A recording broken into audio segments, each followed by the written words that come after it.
pag-asa, pananampalataya, pag-ibig at paglilingkod ay ang mga bitud na humuhubog sa diwa ng isang makabuluhang buhay. Ang pag-asa ang nagbibigay lakas upang harapin ang hamon ng bukas. Ang pananampalataya ang nagsisilbing matibay na sandigan ng ating tiwala sa Diyos. Ang pag-ibig ang nag-uudyok ng taos-pusong malasakit na pagkakaisa. At ang paglilingkod ang nagiging daan upang maipamalas ang tunay na kahulugan ng buhay, ng magbigay at mag-alay ng sarili para sa kapwa. Sama-sama, ang mga bitud na ito ay nagsisilbing liwanag na gumagabay sa isang buhay ng makadiyos, makatao at puno ng kahalagahan.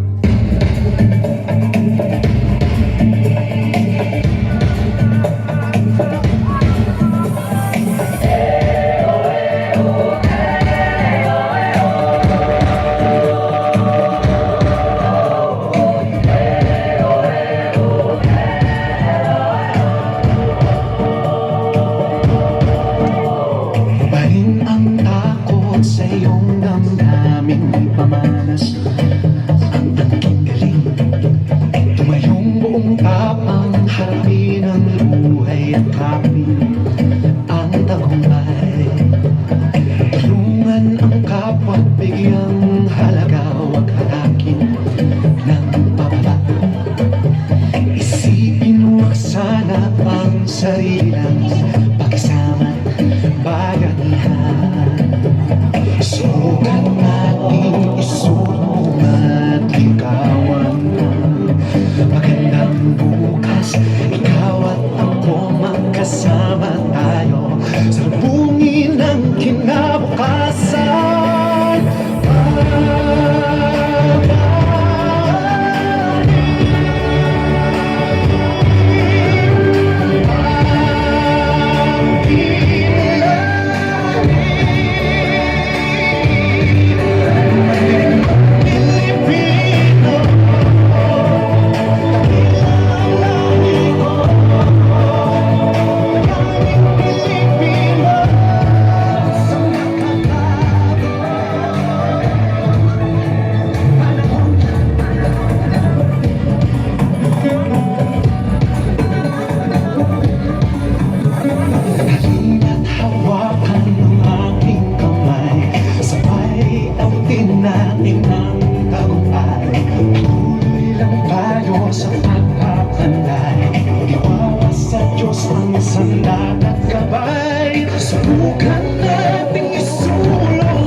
Alright, maraming salamat. Great